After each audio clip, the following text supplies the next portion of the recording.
Vadika eo amin'ny fampandrosoana indray tsika fanovana sy fanatsarana amin'ny fitantanana ny raharaham-panjakana amin'ny fampiasana teknôlôjia vaovao ny asan'ny posta.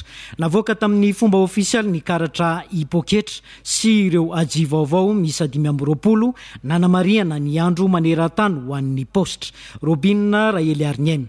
Fivoarana entin'ny posta malagasy namorana ny fikirakirana vola nomerika ny poketra. Tolotra ho an'ny olom-pirenena isitrahany rehetra ny tamberina andraikitra mivantana amin'ny maha orinasa mpanjakana ny posta. Nanomboana azy ireo mpampianatra firamina 5,3 izy ireo no mampiasa ny karatra hipoketra.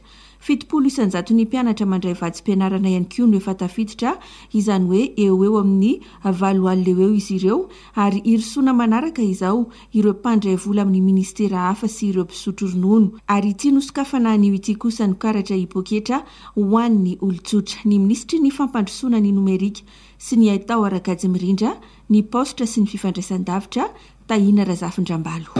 Mahazava-dehibe ny hoe paiement digitalisé zany ho an'ny fitondram-panjakana aloha dia amin'ny fampiasana amin'ny fomba mangarahara ny volam-panjakana. Dia hita zany satria le carte tsy maintsy nominatif ary tsy maintsy ohatrany tsika makany amin'ny banque any. Rehefa maka carte tsika dia tsy maintsy fantatra izy le olona tokony le carte ohatray ihany koa ny mpianatra, ohatray ny mpampianatra, ohatray ny amin'ny personnel administratif et technique sy ny sisa sy ny faharoa dia tsy mikirakira le vola-tsony mihitsy. Dia tsika miditra ao anatin'le hoe dématérialisation na processus na dématérialisation na fampiasana ny fitondram-panjakana.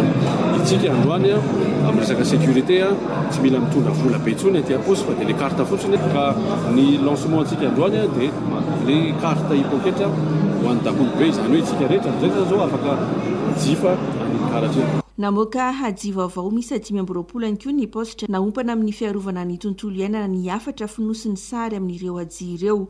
Mbola ilaina ary fomba tsy lany daty ny fandefasana taratasy, mahalafo aji antapitrisany isan-taona ny posta amin'izany.